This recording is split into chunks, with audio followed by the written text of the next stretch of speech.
Molding Poland, founded in Sieradz in 2006. Currently we have 2 facilities with 250 employees and 107 injection molding machines.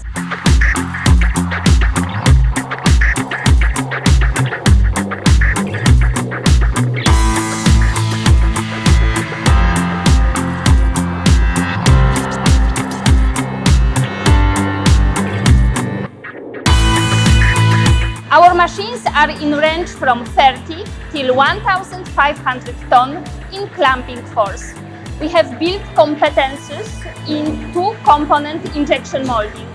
We are a manufacturer of plastic parts and we are performing assembly.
Our goal is high quality on time.